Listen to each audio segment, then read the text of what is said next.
Record Ó, on. Record. Pronto, agora sim. Vamos lá.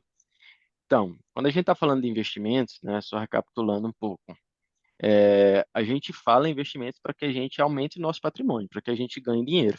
A gente investe em ações, porque a gente quer ganhar dinheiro com as ações, de fundo imobiliário, num tesouro direto. Então, a gente busca esses investimentos para que a gente ganhe dinheiro, tá? Então, essa é uma componente, né, do nosso trabalho, é fazer o nosso cliente ali ganhar dinheiro na ponta final, né? Por outro lado, né, tão importante quanto você ganhar é você não perder aquilo que você já tem. Então, isso é extremamente importante, né, dentro de uma assessoria de investimentos, assessoria financeira patrimonial. É você ganhar de um lado, mas você, né, não perder aquilo que você já tem. E quais são as vulnerabilidades? Quais são as janelas que o nosso patrimônio está sujeito para que a gente perca aquilo que a gente já construiu? Sejam através de um imposto, né, porque era uma certa alíquota, o governo mudou, aumentou o imposto, então estou perdendo dinheiro naquilo ali, ou seja, estou perdendo eficiência tributária, né, seja por uma questão de perdas mesmo no mercado, ou seja, por uma questão de mudança de legislação, né, ou uma mudança de alíquota, ou uma mudança de legislação, aquilo que não era tributado passa a ser, então tudo isso são coisas que vão acontecendo, né, ao longo do tempo que vão me fazer perder aquilo que eu já tenho. Entre eles, obviamente, é a parte de sucessão, porque a parte de sucessão é uma torneira, né, digamos assim, uma vazão maior, onde muita coisa que a gente ganhou, né, seja com o trabalho ou seja com o rendimentos dos nossos investimentos, a partir de uma sucessão abre um ralo ali e muita coisa vai embora, né? Então a gente precisa, né, entender quais são as vulnerabilidades e quais são os veículos que a gente tem para tampar esse ralo. E se um dia uma coisa acontecer, a gente não perca aquilo que a gente acumulou, tá? E aí, né, existem alguns veículos para isso, né? Tanto da parte, e aí assim, não é muito a minha competência falar sobre isso, né, da parte jurídica, né, onde se fala sobre testamento, né, sobre esses veículos jurídicos, né, e também a parte do mercado financeiro, né. E quando a gente vai falar sobre sucessão na parte de mercado financeiro, a gente tem previdência privada, né, e a pólice vitalícia. Esses são os instrumentos, né, mais democráticos, né, que todo mundo pode acessar, e tem os outros dois, que é offshore e fundo exclusivo, tá? Isso aqui é para um outro público um pouco mais qualificado, tá? Mas aí quando a gente fala de previdência privada e a pólice vitalícia, né, a gente tem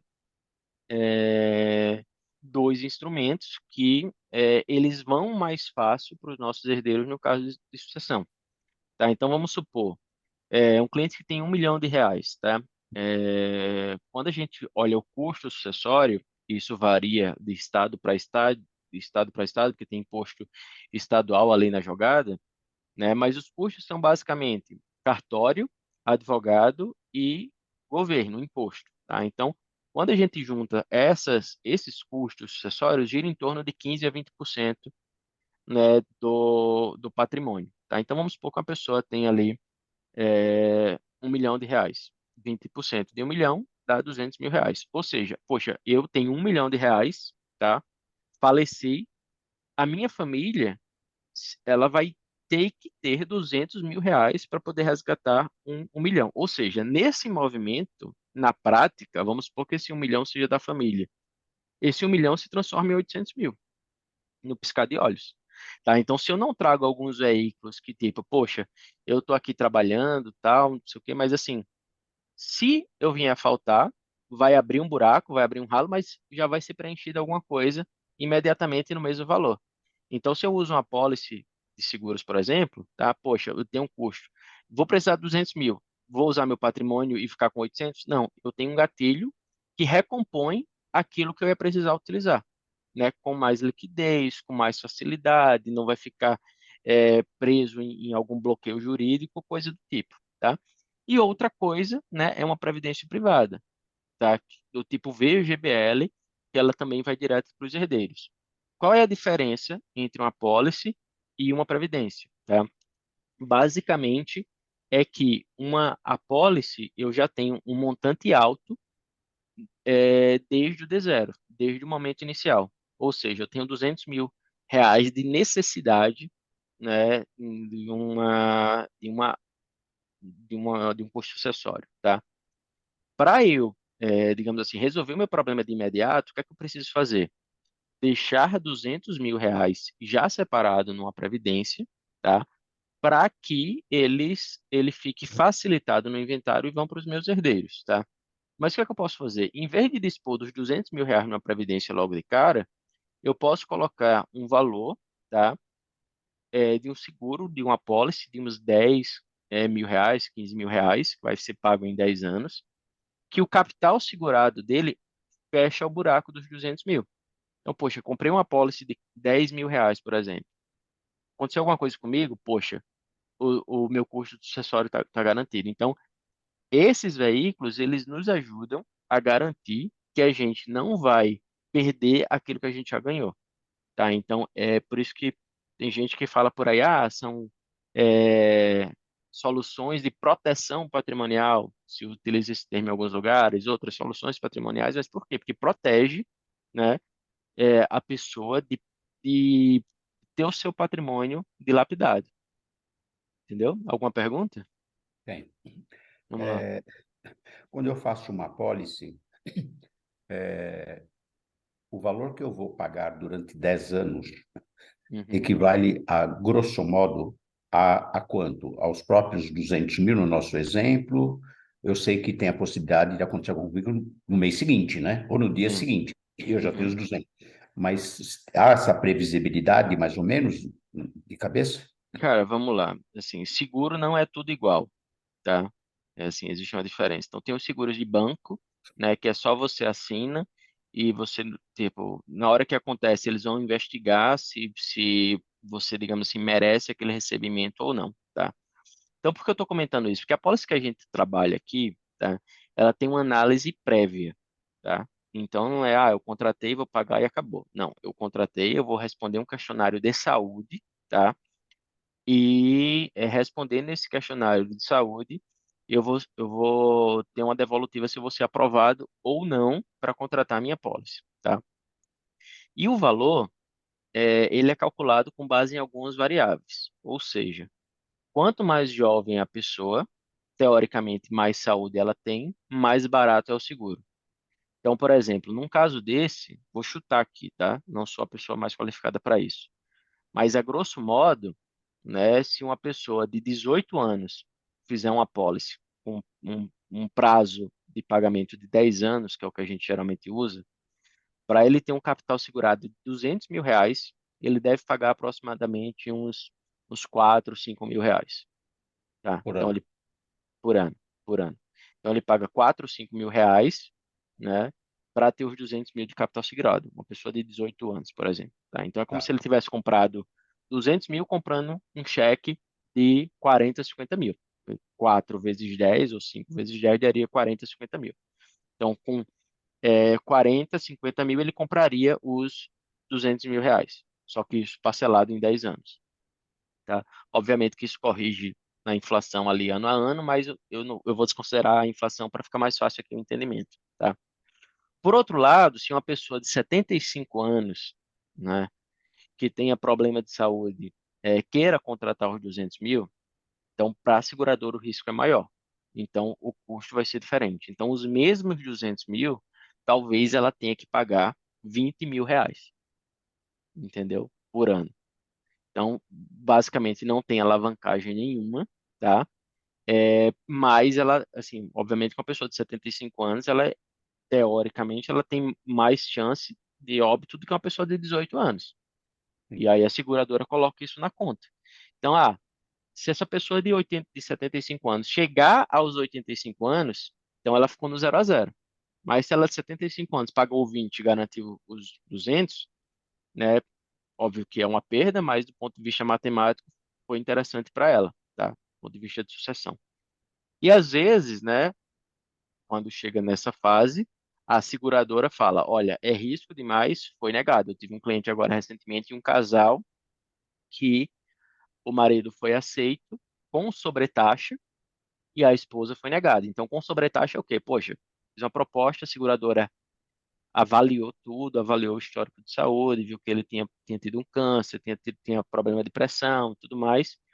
Então, o valor que ele pagou no ano a ano fica maior do que o capital segurado, entendeu? Então, é como se, nesse exemplo, ele pagasse em torno de uns 23 mil, 24 mil por ano para ter os 200 mil. Ele foi sobretaxado. Então, assim, ele pagaria mais, mas ele tinha uma garantia de que se acontecesse algo com a família, com ele hoje, ele pagaria 23 mil, a família dele receberia 200, entendeu? Então, sob esse ângulo, ver se eu estou pensando certo. O cara, vamos supor, o cara tem 1 milhão. Se ele não Uhum, fizer nada, ele vai ter, a grosso modo, 800. uhum, A família vai ter 800, uhum, certo? sim, Se, por acaso, ele faz uma pólice dessa, vamos fazer na média o jovem e o velho, e a pessoa mais idade, de custo 200 mil. uhum, O que vai acontecer? Qual que é a grande vantagem?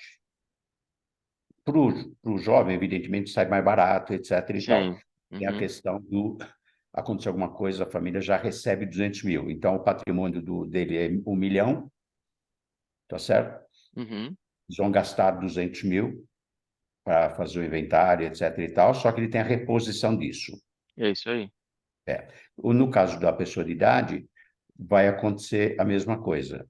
Uhum, Se for até o final, lá, etc. e tal, ele pagou um pouquinho mais a título de seguro por causa do momento de vida dele. Caso aconteça alguma coisa, também 1 milhão vem para 800 mil, porque eles vão fazer o inventário, vão uhum, pagar 200 mil entre custas, né? Cartório, sim, advogado, impostos, só que ele tem 200 de reposição. é isso Então, a aí. grande vantagem é essa reposição que pode acontecer no dia seguinte, Sim, para um e para outro. É é isso, isso né? aí. Assim, é importante a gente entender dessa forma, tá? Só que na prática é um pouco diferente, porque não é uma reposição.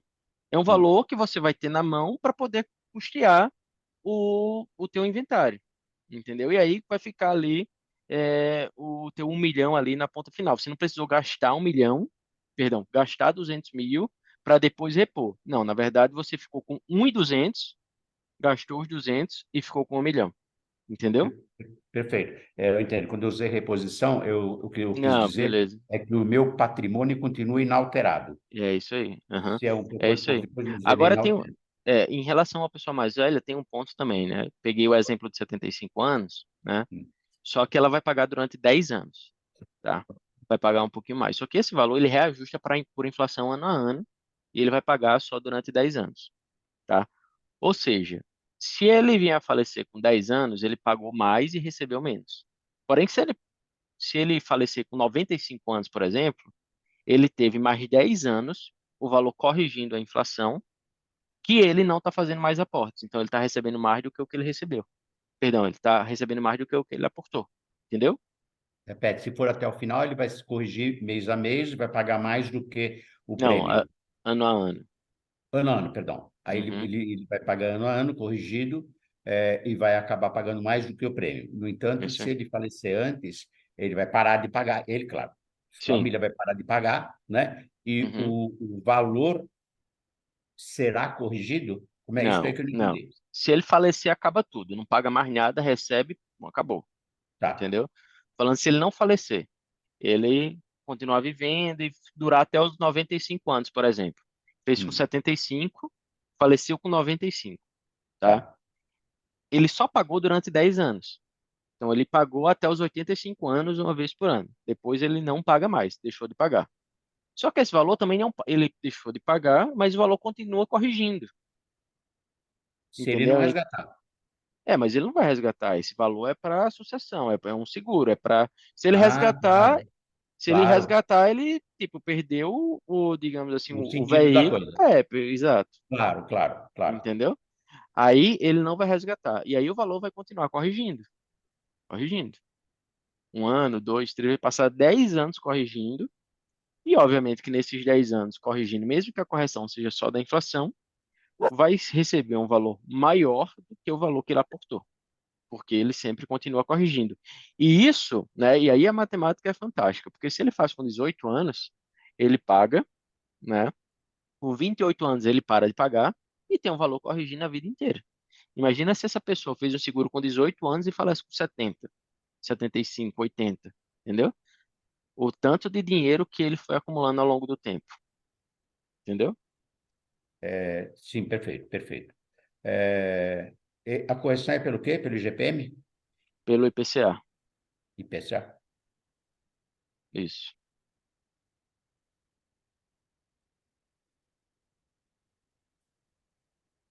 Tá, beleza. Esse é o caso da apólice, certo? Uhum, Tá, no caso da Previdência, que também não deixa de ser um seguro, mas seria como ele pegar 200 pau, ou já do patrimônio, ou ele falar, agora paro de investir, vou colocar numa Previdência para esse fim. uhum. Seria isso, né? A diferença é que, assim, qual a questão da Previdência, né? Se ele tem 1 milhão com custo sucessório de 200, né? Os beneficiários, eles vão ter 200 mil reais da Previdência que não vão ficar bloqueados. O ponto é esse, tá? Vamos admitir que ele não tem a Previdência. Os beneficiários, os herdeiros, tá? Eles vão ter que ter do dinheiro deles 200 mil reais para poder pagar todo o inventário e receber 1 milhão.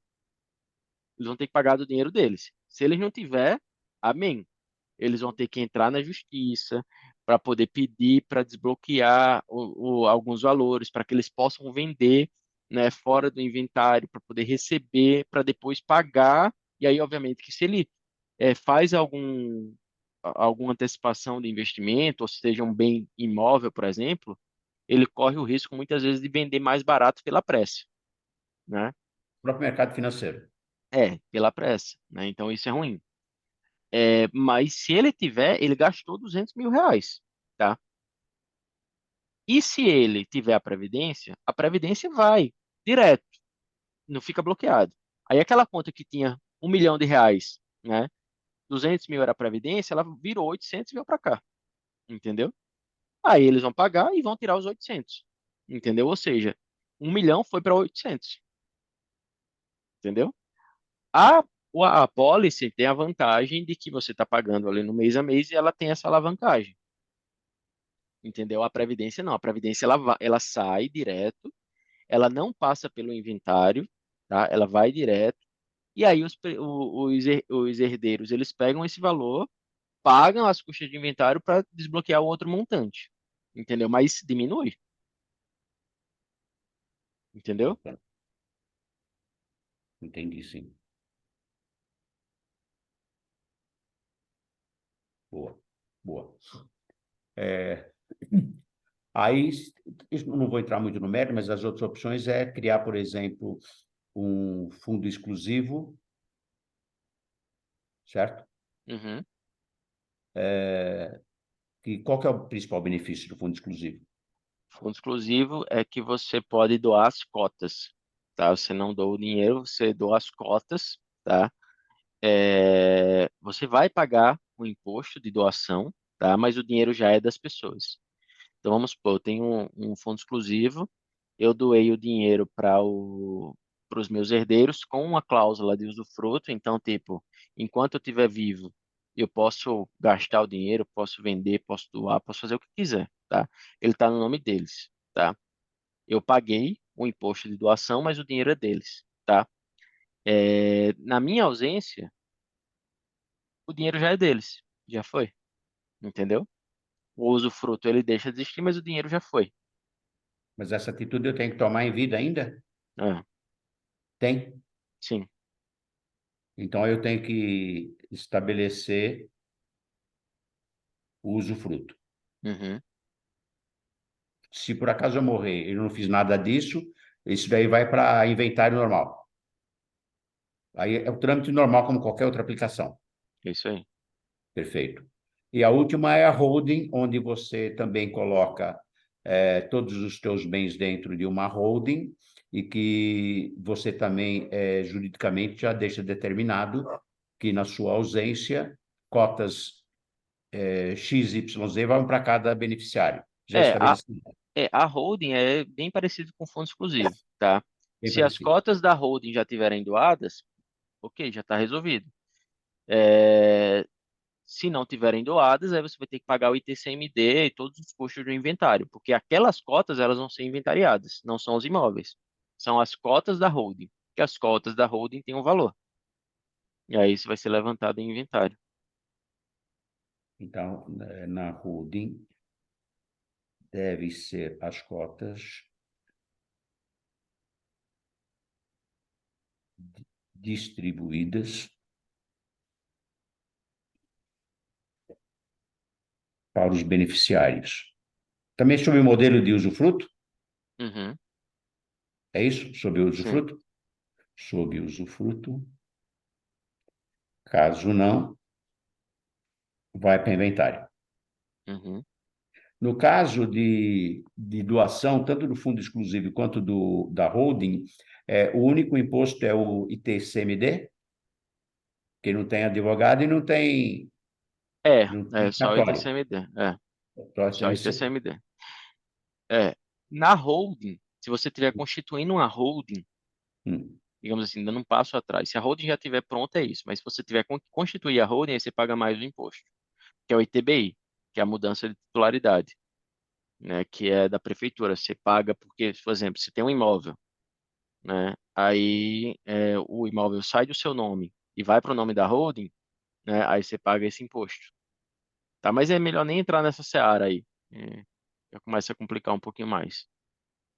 tá. Bom, só para eu entender, se eu estou fazendo um fundo e eu faço a doação por usufruto em vida, eu pago o ITCMD, Uhum, certo? isso aí.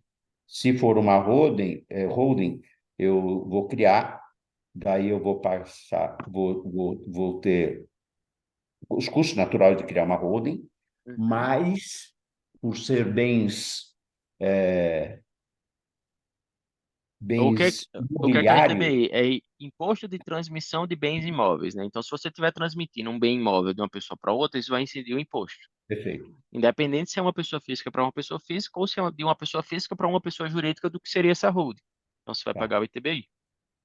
tá. Integraliza na holding, depois você vai ter o ITCMD, entendeu? E a hora que eu faltar, os beneficiários não pagam mais nada. Se já tiver doado e já tiver pagado o ITCMD, não paga mais nada. Perfeito, perfeito. O TCMD também é na hora que eu faço a doação por usufruto. É. ITCMD ou mortes ou uma doação em vida, você vai pagar. Tá. Você entende pra Já caralho, tentei. hein? Eu não, porra. Eu não. Parar de.